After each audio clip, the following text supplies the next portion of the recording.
Hello and welcome. My name is Meenakshi Iyer, your host at Exploring Intersections. And this is a live stream space that's dedicated to unpacking intersections as we co create a future of work that works for everyone.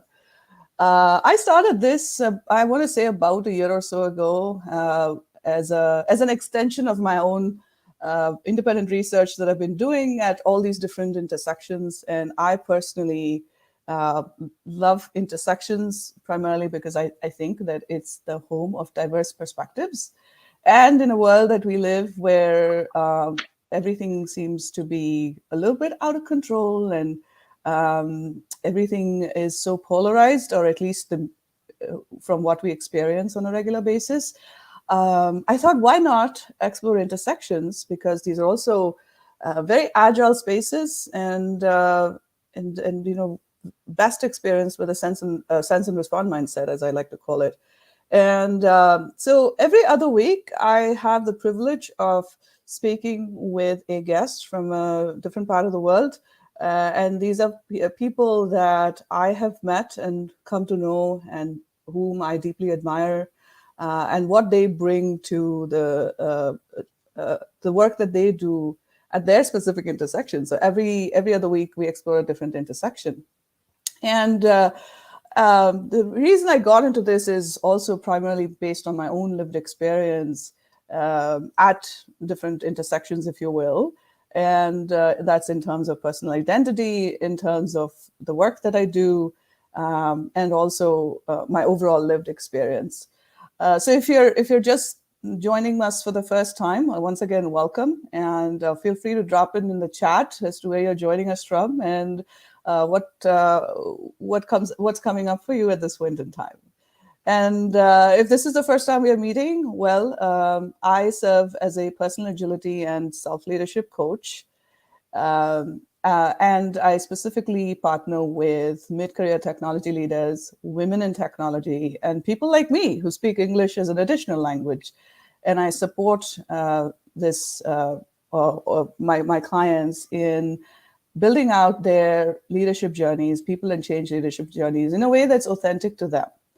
And so that's how I started exploring intersections. And welcome once again. And today we are live on LinkedIn, YouTube, and Facebook.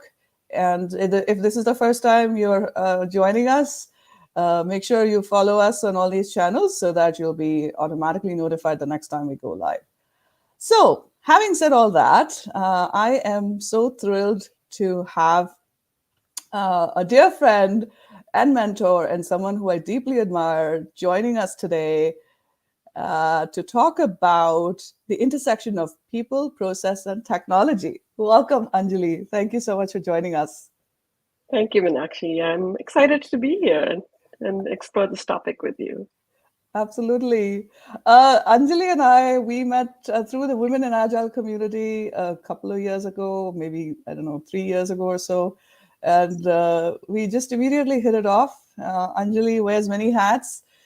She started her journey in the technology side and then has been an entrepreneur for the last, I don't know, close to almost 10 years, a little under 10 years now. Yeah. And as the founder and of PPL Coach, and I'll let Anjali tell us a little bit more about that. And she serves as a coach, product leadership coach, and agility coach. And she's also an educator and speaker, and is based in the state of Florida here in the United States. And the reason I chose to explore this particular intersection with you, Anjali, is because not only the conversations that we've had, but also when I looked at your career, I felt like you've traversed through each of these segments, if you will, and now you really operate so beautifully at this intersection.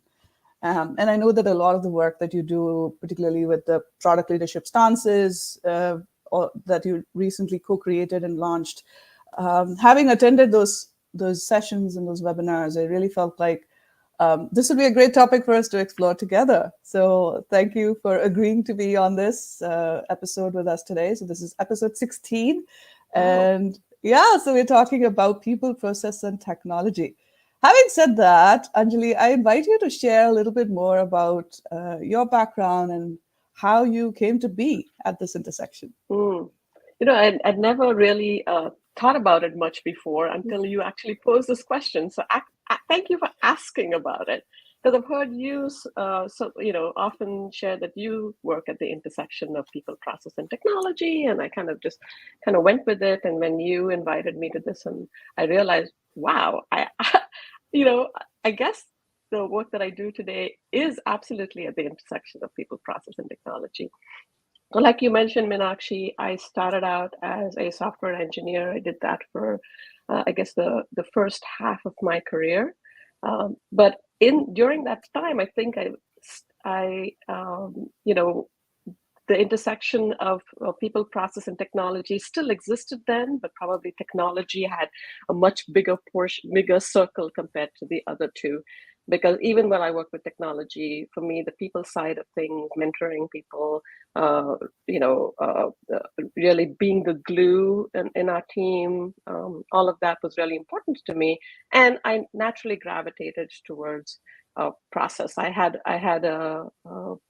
felt like I was an organized person, being able to do my work well. And when I was exposed to agile ways of working, as we brought it into our organization, I felt a certain gravitational pull towards the process side of things. I found that this way, probably create like a shared understanding of ways of working that help bring people together better, help us actually deliver what we needed through technology a little bit better. And that gravitational pull actually drew me to the second part of my career, which is what I do today, which is coaching and training, and advising on ways of working that help us navigate the complexity of our world today. So, I feel um, through the course of my career, if you think about the intersection between people, process, and technology, if you think of each of them as a Venn diagram of the three circles, that the intersection has always remained, but the size of the circles seem to have shifted over the course of my career. And I think today the people circle is much, much larger than the technology and process circle, but the other two kind of help me,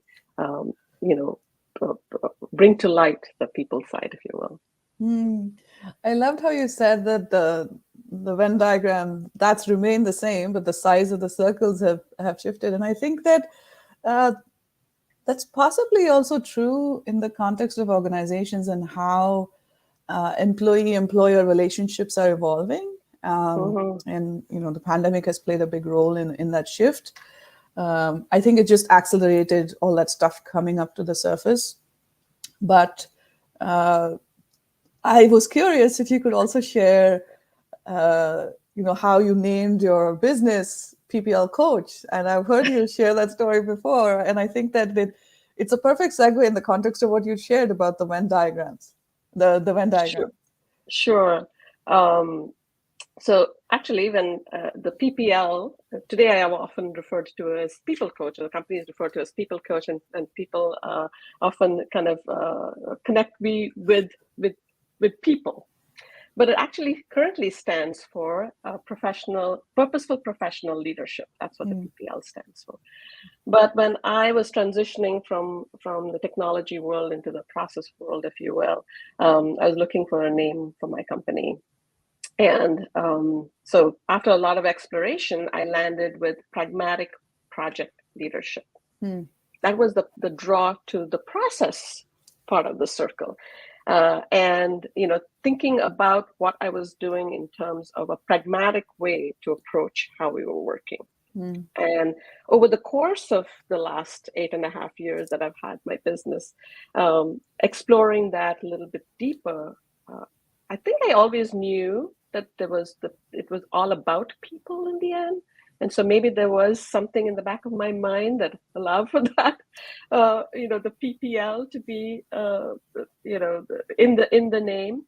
But it kind of evolved to what we were doing is purposefully leading ourselves through navigating whatever it is that we were working towards.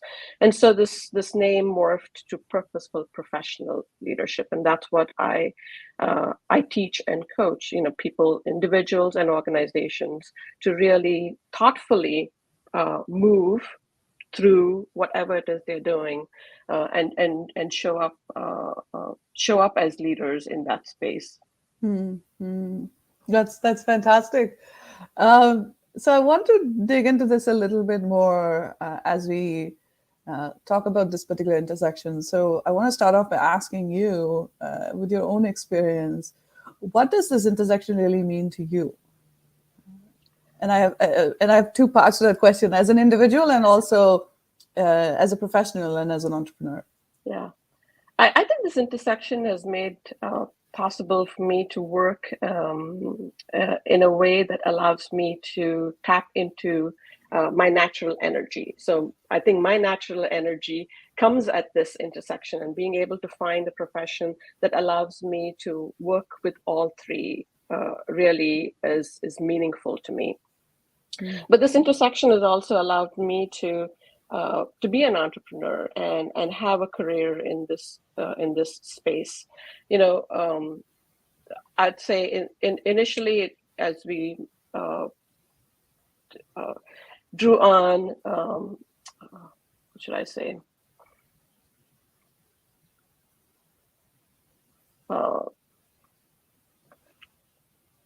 It's okay. How did it all start for you as an entrepreneur? Well, I think it's pretty much by accident, really. I was so excited about the ways of working and the process, that I wanted to spend more of my time actually working in the process than working with people. And it was hard to do that in the same company that I worked at, because I was so much focused on the technology side, and hard to remove myself. I think there were my hands in all parts of the code. And so to kind of extract myself from that was difficult. And so I was looking for another place to land, where I would still have the wonderful interactions that I had with the people that I was working with, but be able to focus more on the process side of things.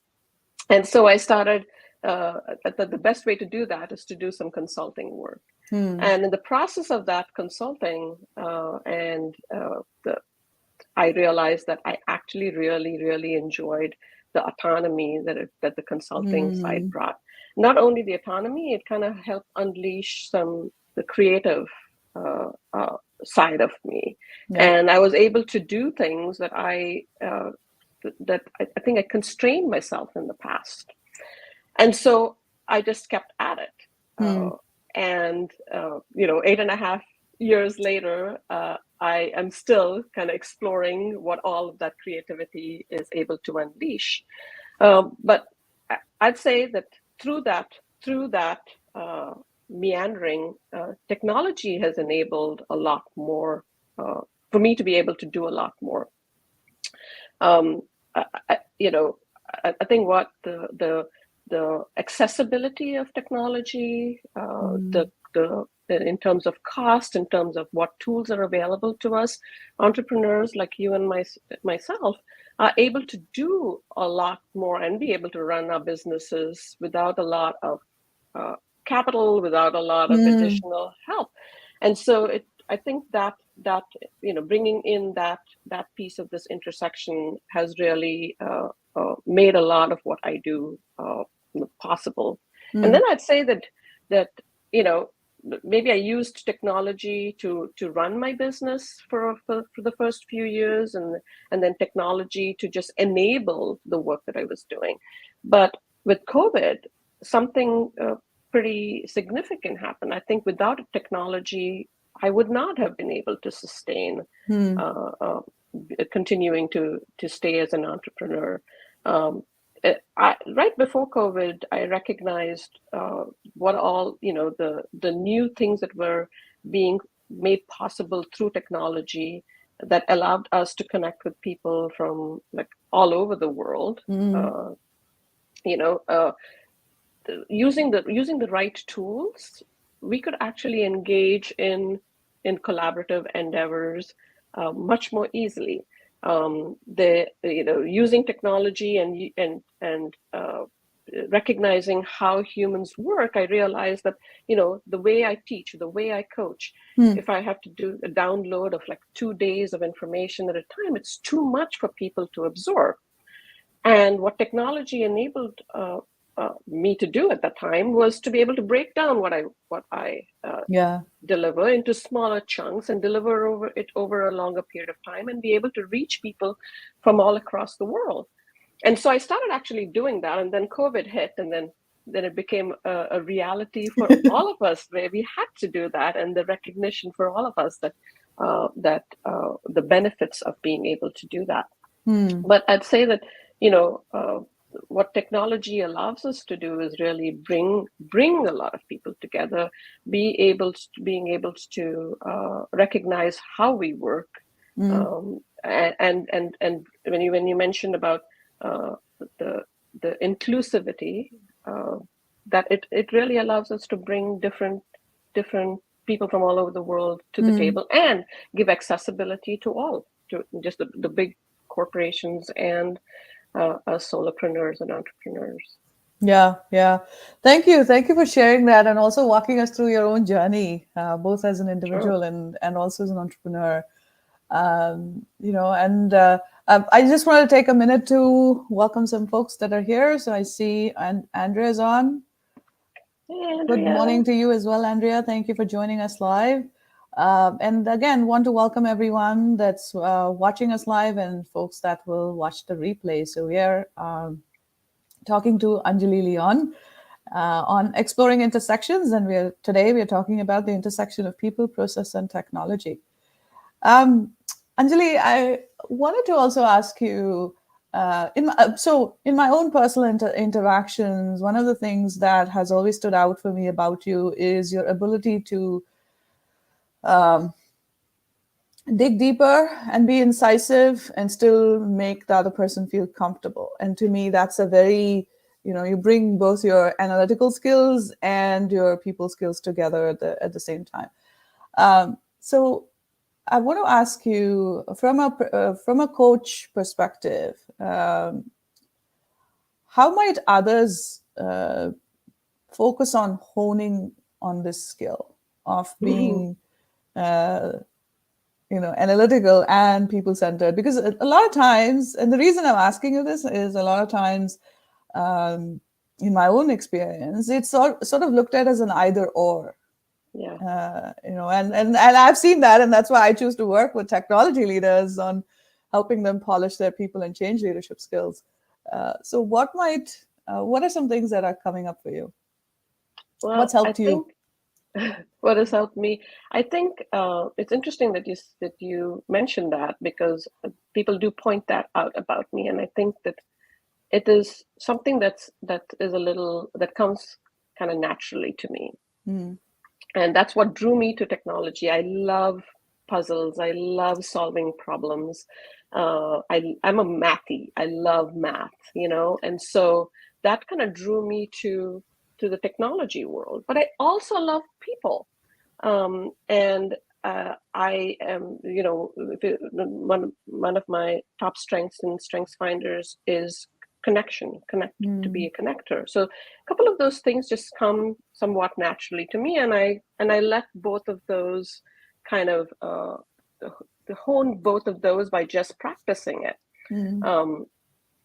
And I would think that if people are gravitating more towards one side or the other, it is, and they want to build the other piece, it's just asking themselves better questions, I would say. So when it comes to the analytical side, it might just be understanding, kind of breaking things down and trying to see what patterns they might exist in there, bringing a little more systems thinking into play, if you will, considering multiple options and recognizing from that list what might be the most resonant option. So these are kind of some of the questions that I ask myself, and I think that kind of highlights the analytical side of me. And from the empathetic side, I think just curiosity that if you're analytical, bring that curiosity that's from analysis into your engagement with people. Just be curious about their story, about their life, and then caring and kindness. How can I treat others the way I'd like to be treated? And so just kind of leaning into each side. I think you can build both and experience the positives of both. But I think at the same time to not discount if you are strong in one and not so strong in the other, because today we work with people. We work on teams where there's somebody else on our team that has a superpower of the empathy and the engagement with people, and maybe you bring the analytical side and figure out how together, whatever it is that you need to focus on brings both elements to the table. So I think we can also learn from each other and leverage each other's gifts and skills. Absolutely. So well said. And that was very insightful what you shared about bringing that curiosity that's part of being analytical, transferring that skill over to the people side. And I think that's something that's a huge takeaway for me from our conversation. And I think it's also personally for me, it's simplified. It made people skills a little bit more accessible for someone who may be very tech oriented or maybe very analytical. A lot of times that's provided as an excuse or a reason for not having optimal people skills, right? Oh, I have a very analytical bent of mind, but well, you could bring the same skills over to the people side of the house as well. And the other piece I really liked about what you said is more often than not, we work in teams. So identifying what your individual strengths are and how that meshes with what others bring to the table. And this leads me to another question, Anjali. And I know you do a lot of work with teams and organizations. What have you seen getting in the way most often of building this collaboration and leveraging individual skills to create the collective strength?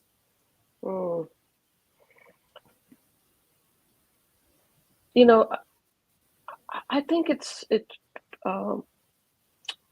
partly how we have come to how we have been what we've been accustomed to. What has been rewarded in the past, and that individual, I need to be the best. Whether it is being rewarded from an organizational perspective about you needing to climb the ladder, that individualistic perspective that has been rewarded throughout the last, I don't even know how many years. I think that is one of the biggest things that really holds us back. And then we aren't taught the skills of collaboration. So we even in our schools, we're taught knowledge. We're taught to the functional skill that we bring to the table. That's what's been taught. But we're taught how to work with each other, how to listen to each other, how to effectively give and receive feedback as a gift that we can offer each other. So, I think moving forward, for us to be able to truly leverage, not even leverage, I don't even like that word, but to be able to see what we can do with our collective intelligence, with our collective abilities. We need to be able to know how to bring that out of each other. And it's not just the coach or the facilitator who brings that out of each other. We all need to learn how to do that. So, when we talk about, I think there's a little more attention to the building of soft skills. But I think you and I both call them power skills, because they're the ones that can really multiply all of that knowledge that you bring to the table, your experience that you bring to the table, can be amplified through these power skills. So I think attention to that is I think vital. And I think the other thing is we do too much. We have just too much on our plates to be able to raise our head and be able to consider what else needs to happen. So from an organizational perspective, I think that's another thing that we need to look at. How much are we doing? Is that all necessary? What are the things that we perhaps need to say no to or shed, so that what we do can really be something that is impactful. Yeah, such great nuggets there. The first thing that you talked about, what historically we've been rewarded for, and that's so true, even in our education system, and that same continues throughout in the workplace as well, right? And I've often noticed that even teams that follow agile ways of working and may follow one or many more of the frameworks, from a performance review and management standpoint, it always is still the individual that gets rewarded, but you're working in teams, and it can go either way, right? So I might feel like I pulled my weight and I did a great job, but maybe we didn't receive the outcome, and so I might not be rewarded to the extent that I was hoping for, and it could go the other way too. So that's a great point. And what also came up for me is I've always believed that technology, humans create it, and we create it to either solve a problem or enhance human experience. And so to think about technology as out there, and if you're good at that, then it doesn't matter. You're probably not expected to be as good with people. To me, that's a big disconnect that I find in that whole construct. Yeah. And there are so many layers there, I think, that again, going back to how performance is managed and rewarded, how hiring takes place, and what kind of skills you're looking for, and also the other piece that you talked about, we have too much to do, and I think both as individuals, teams, and organizations, we are constantly dealing with an overloaded plate where everything is important, right? And I know our mutual friend Brandy talks about this, and she's written a book called Real Flow. So I want to take the previous question a little bit further and ask you, in your experience, what are like one or two things that you coach or teach the teams that you work with that has worked for them to solve for all the problems that we just talked about?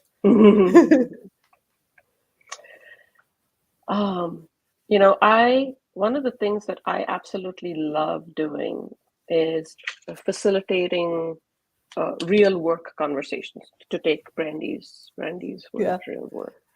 So whether it is then understanding the vision or strategy of what they need to work, what they're going to work on, or creating a team charter, it's just opportunities for them to. So that's one area when they're actually doing their work. And then while I teach agile ways of working, I think these foundational elements of those power skills are so important that I offer giving and receiving feedback, design thinking that actually is, again, an applied way of bringing all of these human skills to the surface. So that's, have too much on our plate. The skills of, exploring, first of all, really of people in human perspective. So there's a lot of the frameworks and techniques and practices that we use in our agile ways of working that bring into to the table to really, for one thing, to help. Are you creating something of value? Yes. And I think that mindset also needs to shift, particularly as we kind of move into what's happening now in our technology world, where things are new things are emerging at a faster and faster pace. Yes. And some of these things, a lot of them, are really taking repeatable, mundane tasks that we do and codifying it, right? So we have robotics, we have automation, we have artificial intelligence now that are taking the things that can be, where you can take an instruction and do, that can be converted into technology. And that's going to happen whether we like it or not. Yeah. And I think for us to be, where do we come into play as humans? What do we do? It is the creative side of things.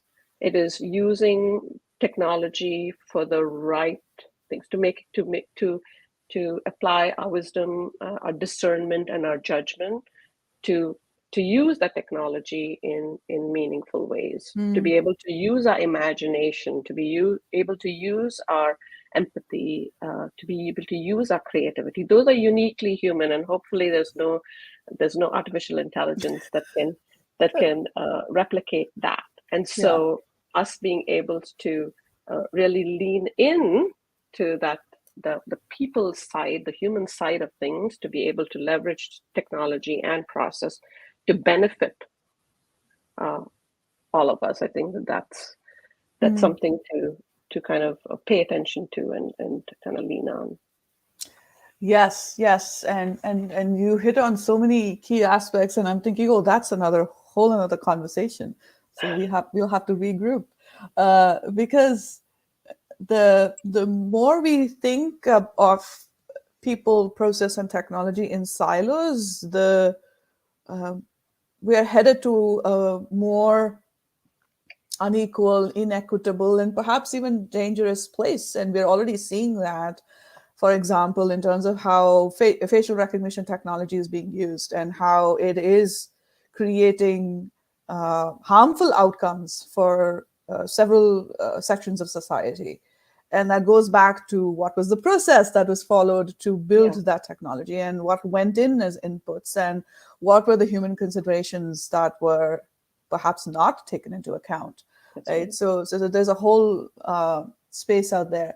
I'm seeing some comments here. So this, I'm sorry, I'm not able to see the names. It just says LinkedIn user. Love the term hard skills over soft skills. Absolutely. And that's, I think, personally, that's one of my pet peeves about the term soft skills. I've absolutely taken that out of my vocabulary because, one, there's nothing soft about soft skills. And two, by creating this distinction between soft and hard, I think that we are starting off from a point of bias. And if you still want to call them soft skills, that's your choice. But I think those are some of the hardest to learn. Just for the same reasons that Anjali, you just shared with us, right? There's nobody teaches you these skills in school of how to listen or how to be empathetic, how to show that you're caring. Now, none of these skills, and this is what matters. And we're seeing more and more that these are the skills that are important and even pivotal in organizational success. So yeah, that's my spiel on soft skills. Hi, Willow. Thank you for joining. Sorry about your internet issues. Oh, looks like you're back. Cool. Willow is joining us all the way from Indonesia. So that's fantastic. Andrea, cool. Sorry, go ahead, Anjali. Yeah, it appears that the technology had a little bit of a hiccup. Yes, and we're back now, and I hope whatever you missed, you can catch up in the recording, in the replay. And Anjali, as we begin to wrap up our conversation today, I want to ask you, what are you looking forward to at this intersection, personally? I am currently fascinated with this artificial intelligence language modeling technology and what it'll mean for people, process, and the things that we do. I'm really, really curious. So, I've been playing around a little bit with this Chat GPT, just kind of at the surface. But I also watched a video of Microsoft revealing their integration of this technology into their Bing search and chat functions, and recognizing that there's, to think about technology as our co-pilot in being able to accelerate whatever it is that we want to be able to do, but to do it with such intentionality and thoughtfulness about the impact of it on people, on how we work. For me, I think about process as and a shared understanding about how information flows between people, between technologies, and between people and technologies. And so, how does this new piece of technology going to impact that, and what do we need to be paying attention to from a people perspective? I know that there is, the bodies of ethical bodies that are looking into this. There's principles that many of these organizations are considering as they're bringing this technology to life. But I think that it'll have a pretty profound impact on the way we work and how we work going forward. So that's one of the pieces that I'm curious about and kind of paying attention to. Thank you for sharing that. Yeah, and before we go, tell us about what are some of the projects that you're working on. What's the best way for people to find you, connect with you? So, this is again something that technology has enabled, which is being able to connect with people from all around the world. So I have a few different collaborations happening, and one of them you already mentioned, which is the product leadership stances that I've been working with my collaborator Nadezhda, who's based in Germany, and so we and that really, we kind of lean on many of the human stances that we take in terms of engaging as product leaders, and so we'll be bringing some of the soft skills that we talked about here from the context of those product leaders, and that requires, again, another thing that you mentioned, which is the analytics and the people side of things, and how to build our capabilities in each of those. So that's one aspect of what I'm working on. And then I'm collaborating on some topics around sustainability in organizations, sustainability within organizations, not so much as in terms of sustainability as it comes to how organizations engage, that they are considering the environment, but what is the environment inside companies? And I'm collaborating on that with another person whom I met through technology, and we engaged through technology in the UK, and UrbanX. So a few different things happening. That's fantastic. Thank you for sharing. And Andrea, absolutely, Anjali is a powerhouse. Thank you for sharing, and thank you for being here to cheer her on. Love that. Thank you, Andrea. And Andrea and I and a couple of our other mutual friends, one of them is Lakshmi Ramaseshan, we actually engage in we have curated a space called HitRefresh, where we meet every first and third Wednesday to practice the being part of being human, so that we balance out a little bit of the doing in our organizations. So, those of you who are listening, feel free to join us. It's called HitRefresh, and you can find us on LinkedIn. So lots Yes, of different things happening, I guess. yes, and I'm so glad you mentioned that. HitRefresh, and I'm actually pulling that up, and I'll share the link in the chat in a minute. And that's you meet on Wednesday afternoons, Oh, the New York first time. and yes, first and third Wednesday at noon Eastern or noon New York time. Okay, and that reminds me that you are actually bringing that to the conference that I'm co-hosting exactly a month from today, March 15th. It's our fourth annual Future Work Conference and the third year in a row that we are doing it in conjunction with International Women's Day, that I'm co-hosting with Tiffany Castano, who's now become a dear friend. And Anjali and Lakshmi will be joining us as speakers, and they're going to bring us a special edition of HitRefresh that day. So those of you that want to hear more from Anjali and see more of her work, come join us at the conference. And here's the link to register. I'm putting that in. I've added that in the comments. And I know that the other piece that I want to talk about in terms of the conference is that was something that just, the topic of the conference is burnout, and we're talking about burnout, the silent pandemic, and creating sustainable recovery by embracing equity. That's the theme of the conference. And your work through HitRefresh and your work in general, I felt like was such a great fit to what we're trying to do at the conference. So thank you for being a part of that. Absolutely. I think it's something that needs significant attention right now. So thank you for curating that space. Absolutely. Yeah, absolutely. All right. So parting thoughts before we wrap up?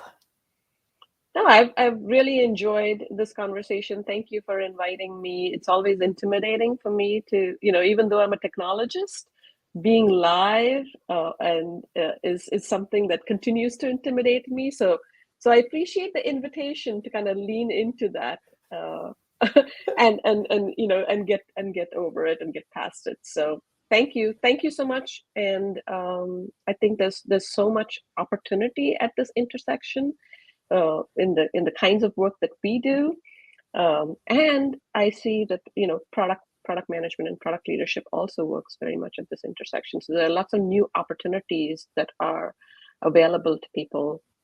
So check it out. Check out what makes possible if you are excited about these three things. Absolutely. Thank you. Thank you so much for your time, Anjali, and for sharing your wisdom. And thank you to everyone that watched us live and those who will watch the replay. So we explored the intersection of people, process, and technology today with the wonderful Anjali Leon, who's an agility and product leadership coach and an entrepreneur, founder of PPL Coach. And I think a couple of key takeaways for me was this whole thing about transferable skills from the technology and process side to the people side of the house. I think that was one big aha moment for me personally. And also bring your power skills to play. I just love that. And also making, we're seeing some comments here. Thank you. Thank you, Willow. Thank you, Andrea. And focusing on the other piece that I really enjoyed hearing from you, Anjali, is how conversations seem so ridiculously simple, how they can help solve so many of the hardest, scariest problems. So I really enjoyed hearing that from you. And that actually, I want to close off today with this quote: "The simplest answer is usually the correct one." And conversations are the pathway, or they open the pathway towards that. So that's what the intersection of people, process, and technology really is based on. And I also love the idea of the Venn diagram and how the size of the circles may keep shifting, but the intersection still remains the same. So Absolutely fantastic. Thank you so much for your time. Thank you again, You're Anjali. welcome. And until next time, see you everyone. Take care and be well. Bye for now. Thank you, Meenakshi.